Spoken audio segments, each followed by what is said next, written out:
Hey everyone, welcome back for another deep dive. Always exciting to be back. Today we're going to be talking about prompt engineering. Oh, very cool. And we're going to be looking at it through the eyes of Jared, the CEO of PromptLayer. Okay. Now, you might have heard of PromptLayer. It's a platform for prompt engineering. Right. But what I think is really interesting about Jared is that he actually comes from like a hacking background. And so he's got kind of a different perspective on AI than we normally hear. Yeah, I was looking at some of his talks earlier, and I thought some of his ideas were really interesting. Yeah, he's challenging a lot of the assumptions about where this whole field is going. Yeah. For example, like everyone's been talking about the death of the prompt engineer. Right. Like AI is just going to be able to write its own prompts and we're all out of a job. Yeah. But Jared's like, no. There's this like irreducible element to AI that always requires a human. I'm curious about that. What does he mean by that, this irreducible element? I think it really comes down to the fact that even with the most like advanced AI, someone still needs to define the problem that the AI is trying to solve. Oh, okay. Like even if you got amazing tools figuring out the right problem to solve in the first place, Right. that's still something that requires a human. It reminds me of that philosopher Leibniz. He had this idea that he was going to create a language where you could only speak the truth. Oh, wow. So, the idea was if you could frame any argument in this perfect language, then the truth would just kind of fall out naturally. And that obviously didn't quite work out. Not quite. Yeah. But, it kind of highlights this challenge we have as humans of how do we even define the right problem in the first place? Right. How do we define the truth? Totally. And I think that's really where Jared sees the ongoing role of the prompt engineer. Okay. It's not just about writing clever prompts. Right. It's about understanding the nuances of the problem, recognizing different perspectives, aligning with the desired outcomes. And so this is where things get even more interesting. Okay. So Jared has been seeing this trend of what he calls non-technical prompt engineers. What does that mean, non-technical? So these are people who might not have a background in like machine learning, Okay. but they have deep expertise in their own fields. So you're saying you don't need to be like a hardcore coder Exactly. to shape AI. Exactly. Interesting. Do you have an example? Yeah, he gave this great example about this team that was building this AI-powered parenting coach app. Okay. They were using PromptLayer, and one of their most active and influential prompt engineers was a teacher. Wait a minute. So a teacher was involved in the prompt engineering? Yeah, so the engineers on the team built the basic framework. Right. But this teacher used PromptLayer to fine-tune how the AI was responding to different parenting scenarios. I see.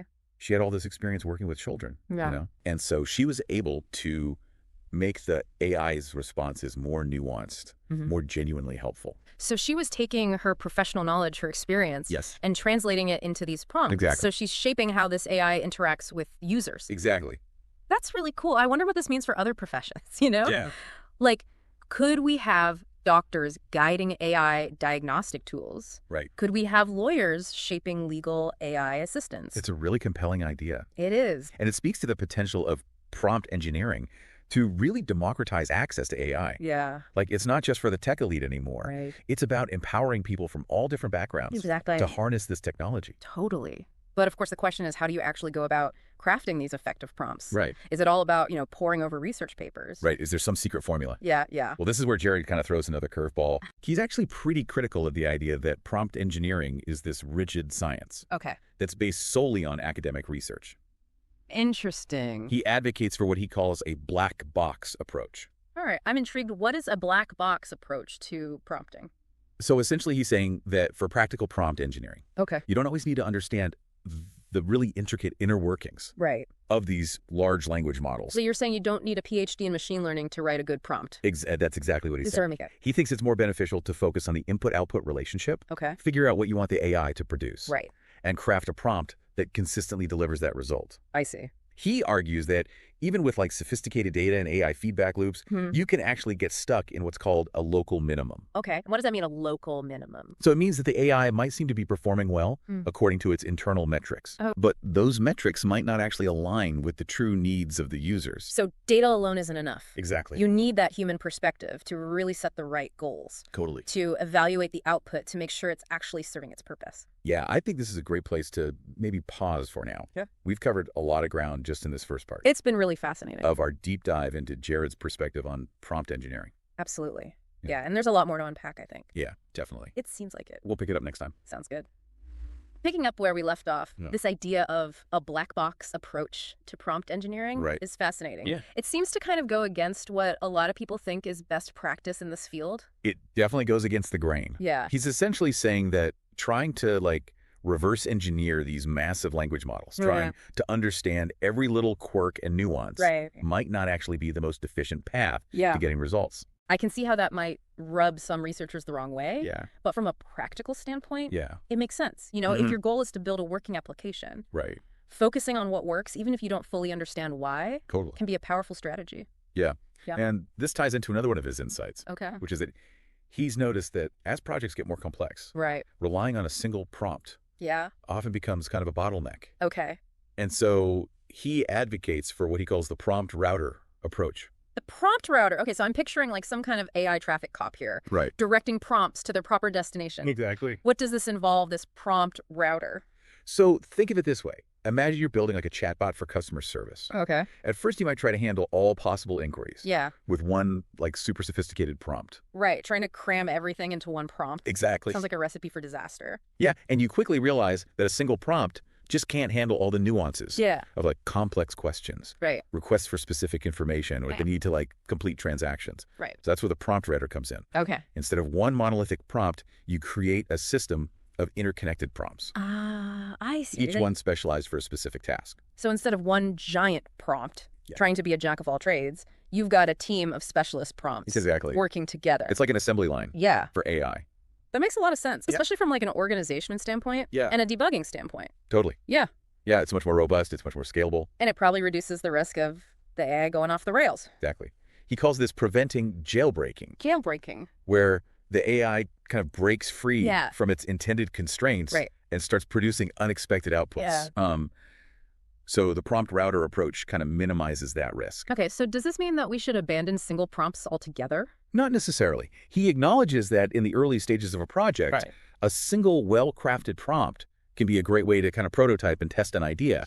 But as the application grows, as user interactions get more complex, the need for this more structured approach becomes really clear. So it's like starting with a small agile team and then scaling up as the project demands. And complexity of your prompt engineering should kind of mirror the complexity of the application you're building. Exactly. Okay. Speaking of complexity, let's shift gears a little bit to a broader conversation about AI-generated content and its implications. I know Jared has sparked a lot of debate with this analogy she's been using, comparing AI output to junk food. Yeah, the junk food analogy. It's certainly got people's attention. It's very provocative. Essentially, he's saying that, you know, AI can create these outputs that are technically very impressive, but they often lack that depth and originality that we associate with human-created works. Yeah, it's like fast food, you know? Exactly. It might satisfy an immediate craving, but it doesn't really leave you feeling nourished. You're left feeling kind of empty. Exactly. In the long run. So he acknowledges that AI can generate text music, even art. That's technically proficient. But he argues that these outputs often lack the soul, the intentionality, the human touch. That makes a piece of art or a story truly resonant. So it raises this question, are we becoming so accustomed to AI-generated content that we're losing our appreciation for genuine human creativity? It's a really important question. Are we sacrificing quality and depth for speed and efficiency? And I think that's what the junk food analogy is really getting at. Now, some people argue that it's an oversimplification. That it discounts the potential of AI to actually augment human creativity. And there's no doubt that AI is a powerful tool that can really push the boundaries of art and expression. But I think Jared's point is that we need to be mindful of the trade-offs. We need to make sure that AI doesn't homogenize creativity, leading to this world where everything sounds the same, looks the same, feels the same. It's about striking a balance between leveraging the power of AI while preserving those unique qualities to human expression. Absolutely. And that balance is something we're going to have to constantly reevaluate as AI technology continues to evolve. Totally. And I think, you know, Jared's perspective reminds us that even as AI becomes more capable, the role of the human expert is not diminishing. In fact, it's becoming even more crucial. And so he calls these people domain experts. Domain experts. These are people with deep expertise in their field. Who can translate that knowledge into the language of prompts. And guide these AI systems to produce truly meaningful outputs. It's fascinating to think that expertise in areas like medicine, law, education, even the arts, could be just as valuable, if not more so, than purely technical skills. Totally. It's a real paradigm shift. It is. And it has huge implications for the future of work and the skills we need to cultivate. Absolutely. This whole conversation is a reminder that AI is not just a technological evolution, it's a societal one. Right. And it's up to us to shape that evolution in a way that benefits humanity. It's been a really thought-provoking conversation. Yeah, I really enjoyed this. I have to say, when I first started looking into Jared's work, I was a little skeptical.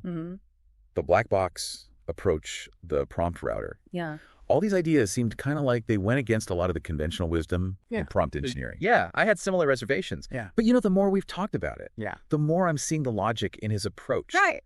He's coming at this from a hacker's perspective. Yeah. Which is all about practicality and efficiency. Right. He's less concerned with understanding the inner workings of AI. Yeah. And more focused on getting results. Totally. And that's what I think is so valuable about his perspective. Yeah. He's challenging us to rethink our assumptions about prompt engineering and to explore these new ways of working with AI. He's reminding us, too, that prompt engineering isn't just a technical skill. Right. It's a creative skill. Yeah. It's a problem-solving skill. Yeah. And it's an ethical skill. It's a really crucial point, I think. Yeah. As AI gets more powerful, it gets more integrated into our lives. Right. We really need to make sure that it's being used responsibly. Yeah. And ethically, and that starts with the prompts that we're giving it. Yeah. One thing that really struck me about his work was this emphasis on domain expertise in prompt engineering. Yeah. He's saying that deep knowledge and experience in a particular field can be just as valuable as technical skills. Totally. When it comes to shaping AI applications. And that's such an empowering message, I think. It is, yeah. Because it means that AI isn't just for computer scientists and engineers. Exactly, yeah. It means that anyone with valuable expertise can contribute to the development of AI. It really democratizes this field. Yeah, and shape its impact on society. Yeah, and I think that's a key takeaway from our deep dive today. Yeah. Prompt engineering is a field that's still in its early stages, but it's already clear that it's going to be a critical skill in the age of AI. Yeah. And it's a skill that's accessible to anyone who's curious and willing to learn. I think that's a great point, and I love how Jared emphasizes that you don't need to be a technical expert to get started. Right. You can start by just applying your existing knowledge and experience to the challenges of prompt engineering. Exactly. Experiment with different prompts, see what works. You learn by doing. Learn as you go. Yeah, I think that's a great way to approach it. Yeah. It's about embracing this mindset of experimentation. Totally. And continuous learning. Right. It's like being willing to try new things to fail fast. Yeah. And to iterate quickly. Yeah, absolutely. Now, before we wrap up, I do want to circle back to one last point that Jared makes. Okay. Which is that he talks about the importance of not just focusing on individual prompts, but actually on building entire workflows and architectures for prompting. Yeah, he calls this the prompt router approach. Yes. I think it's such a valuable concept. Yeah, and I think it speaks to the growing complexity of AI applications. Exactly. As we move beyond just simple tasks and start using AI for these more complex processes. We need to develop more sophisticated ways of guiding and controlling these systems. Yeah.